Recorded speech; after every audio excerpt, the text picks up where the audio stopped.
के लिए तैयार ही नहीं है। प्रभारी मंत्री आज तक वहां नहीं पहुंचे, ना उन्होंने वहां पर कैंप किया। ऐसे मंत्री को अपने पद पर रहने का क्या अधिकार है? आखिर किसकी जिम्मेदारी है? मैंने कहा ना कि सारी पहले वहाँ पे जो परिस्थितियाँ अनुकूल हों, श्रमिकों को निकालना हमारी पहली प्राथमिकता है। वो प्रयास जारी है, आवश्यकता होगी तो हम भी जाएंगे। नमस्कार, मैं हूं साक्षी ममगाई। उत्तरकाशी सुरंग हादसे के तुरंत बाद सूबे के मुखिया ग्राउंड पर पहुंच जाते हैं। प्रधानमंत्री कार्यालय से उप सचिव तक सलक्यारा आते हैं। इतनी बड़ी खबर केंद्रीय राज्य मंत्री को तक उत्तराखंड खींच लाती है। बस प्रेमचंद अग्रवाल को ही घटनास्थल जाने की जरूरत अब तक नजर नहीं आती है। आखिर क्यों?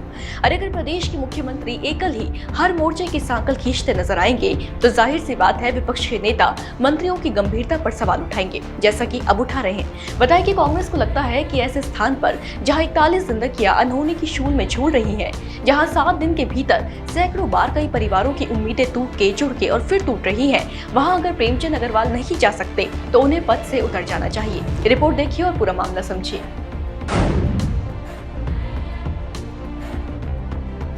देखिए, उत्तराखंड के सलक्यारा सुरंग हादसे को शनिवार को 7वां दिन हो गया। इन 7 दिनों में सुरंग के अंदर फंसे 41 मजदूरों को निकालने के लिए कई योजनाएं बनाई गई, कईयों पर काम किया गया, लेकिन फिलहाल कोई भी योजना सफलता की सूचना नहीं दे पाई है। 6वें दिन जब अमेरिका की ऑगर मशीन ने ड्रिलिंग शुरू की तो लगा ये उम्मीद का दिन है, जल्द ही लोग बाहर निकल लिए जाएंगे, लेकिन दुर्भाग्यवश ऐसा हुआ नहीं। सुरंग के अंदर 1750 हॉर्स पावर की ऑगर मशीन के चलने से कंपन के कारण काम को रोकना पड़ा।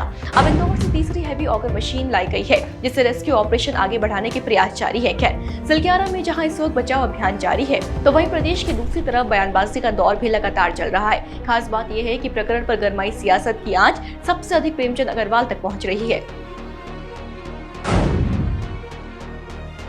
गौर कीजिए कि पिछले 7 दिनों में सलक्यारा टनल हादसा लगातार सुर्खियों में बना हुआ है। रविवार को यह घटना घटी थी और मुख्यमंत्री धामी सोमवार को घटनास्थल पर पहुंच गए थे। इसके बाद केंद्रीय राज्य मंत्री वीके सिंह ने भी गुरुवार को उत्तरकाशी के सलक्यारा में साइट पर पहुंचकर निरीक्षण किया और रेस्क्यू ऑपरेशन के बारे में जानकारी ली। पीएमओ की तरफ से भी सलक्यारा की हर छोटी बड़ी गतिविधि पर नजर रखी जा रही है। और तो और शनिवार को प्रधानमंत्री कार्यालय में उप सचिव मंगेश घिल्डियाल सलक्यारा पहुंचे हैं। यहाँ सवाल ये है कि जिस हादसे पर केंद्र भी नजरें गड़ाया हुआ है, उस पर उत्तराखंड के कैबिनेट मंत्रियों की ओर से ढीला रवैया क्यों है? खासकर प्रेमचंद अग्रवाल, जो कि उत्तरकाशी के प्रभारी मंत्री भी हैं, उनके द्वारा अब तक घटनास्थल पर जाने की जहमत क्यों नहीं उठाई गई? इसी सवाल को उठाते हुए कांग्रेस ने प्रभारी मंत्री प्रेमचंद अग्रवाल को घेर लिया है। दीपावली के दिन से अब तक 7 दिन हो गए हैं। 41 मजदूर जो है उत्तरकाशी के सलक्यारा टनल में फंसे हुए हैं। सरकार केवल बयानबाजी कर रही है, ए प्लान, बी प्लान और सी प्लान की बात कर रही है, लेकिन सी प्लान पर अभी तक काम शुरू ही नहीं हुआ है। आप देखिए, जो मशीन मंगाई गई थी वो भी बार बार जो है ख़राब हो रही है। जो वहाँ पर असल में जिला प्रशासन है, जो स्टेट गवर्नमेंट की एजेंसियाँ और सेंट्रल गवर्नमेंट की एजेंसी और निर्माण जो कंपनी है, उसमें कोऑर्डिनेशन की कमी है। कोई किसी की बात सुनने के लिए तैयार ही नहीं है। प्रभारी मंत्री आज तक वहाँ नहीं पहुँचे, ना उन्होंने वहाँ पर कैंप किया। ऐसे मंत्री को अपने पद पर रहने का क्या अधिकार है? आखिर किसकी जिम्मेदारी है? सरकार पहले दिन से बयानबाजी कर रही है। भाजपा के प्रवक्ता कह रहे हैं 3 घंटे में रेस्क्यू कर लिया जाएगा, आधे घंटे में हो जाएगा, शाम तक हो जाएगा, सुबह तक हो जाएगा। विपक्ष तो खामखा आरोप लगा रहा है, लेकिन अब तो जो है जियोलॉजिस्ट भी कांग्रेस की बात को जो है सही साबित करने पर लगे हैं। सिर्फ इतना ही नहीं, आपको बताएं कि कांग्रेस की ओर से इस बात पर भी गौर फरमाया गया है कि सूबे के मुख्य अकेले मोर्चे पर जूझ रहे हैं। बाकी मंत्रियों की ओर से गंभीरता नहीं दिखाई जा रही। कांग्रेस ने पूछा है कि अगर प्रधानमंत्री और गृह मंत्री हर कोई हादसे को लेकर संजीदा रुख रखते हैं, तो जिले के प्रभारी मंत्री प्रेमचंद अग्रवाल, जो कि शहरी विकास मंत्री हैं, पूर्व विधानसभा अध्यक्ष है, भाजपा के वरिष्ठ नेता भी हैं, वो घटनास्थल पर क्यों नहीं जाते? विपक्ष ने प्रभारी मंत्री की गैरहाजिरी को सीएम की गंभीरता से भी जोड़ दिया है। कहा है कि अगर सीएम वाकई गंभीर होते तो प्रभारी मंत्री को सलक्यारा भेजते। इस पर जरा प्रेमचंद अग्रवाल का जवाब सुन लीजिए। अब ये उनका मिथ्या आरोप है, ऐसा नहीं है। मैं लगातार अपडेट ले रहा हूँ वहाँ से। डीएम से मेरी कल भी बात हुई, इससे पहले ही बात हुई, और लगातार हम लोग उनसे संपर्क में हैं। और जो दिशा निर्देश सरकार की तरफ से उनको दिए जा रहे हैं, उनके द्वारा इम्प्लीमेंटेशन भी हो रहा है। और जो हमारी कोशिशें हैं, जैसे माननीय प्रधानमंत्री जी लगातार मॉनिटरिंग कर रहे हैं, मुख्यमंत्री जी भी बार बार समीक्षा बैठक और उस प्रकार से बातचीत कर रहे हैं, संपर्क में, मैं भी संपर्क में हूँ।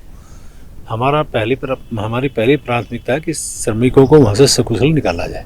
बिल्कुल आज जाने का मन था, लेकिन अभी चूँकि जाने से कोई बाधा न पड़े, और फिर साथ साथ हम लोग अपडेट तो यहीं से भी ले रहे हैं। माननीय मुख्यमंत्री जी ने भी बैठक ली है। अभी मेरी भी थोड़ी देर पहले माननीय मुख्यमंत्री से भी चर्चा हुई है।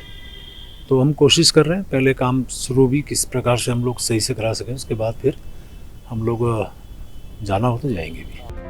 तो प्रभारी मंत्री प्रेमचंद अग्रवाल के मुताबिक पहली प्राथमिकता मजदूरों को सुरक्षित बाहर निकालना है। वो संपर्क में है अधिकारी और मुख्यमंत्री के भी, कहीं उनके जाने से बाधा उत्पन्न ना हो जाए इसलिए नहीं गए हैं, जरूरत पड़ेगी तो जाएंगे। हालांकि कांग्रेस को लगता है कि कैबिनेट मंत्री घटनास्थल पर पहुंचकर टनल से मजदूरों को नहीं निकाल सकते, लेकिन मौके पर मौजूद रहकर अधिकारियों को तमाम जरूरी दिशा निर्देश जरूर दे सकते हैं। साथ ही फंसे हुए मजदूरों के परिजनों और साथियों का हौसला भी बढ़ाया जा सकता है। इस पर भाजपा अपने मंत्री के बचाव में कैसे आई, जरा वो देखिए। वहाँ पर काम विशेषज्ञों का है। इस समय वहाँ पर न तो प्रभारी मंत्री का काम है, न वहाँ पर विधायक का काम है, न वहाँ पर सांसद का काम है।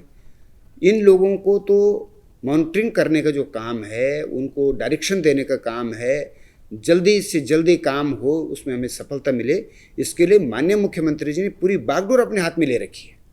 तो मुझे लगता है कि प्रदेश में मुख्यमंत्री से बड़ा प्रभारी मंत्री तो नहीं होता है। जैसा कि आपने सुना, भाजपा के मुताबिक घटनास्थल पर मंत्री का काम नहीं है, मंत्री का काम मॉनिटरिंग का है, जो कि किया जा रहा है। अब देखिए, भाजपा कांग्रेस में जुबानी जंग तो कहां तक पहुंचेगी वो अलग सवाल है, पर पहला प्रश्न वाकई ये है कि टनल से सभी 41 मजदूरों को सुरक्षित बाहर कैसे और कब निकाला जाएगा। इसी उम्मीद के साथ कि अब जल्द से जल्द किसी प्रभावी योजना की मदद से रेस्क्यू ऑपरेशन सफलता हासिल कर ले। हम विदा लेते हैं, फिर हाजिर होंगे, बने रहे देवभूमि इनसाइडर के साथ।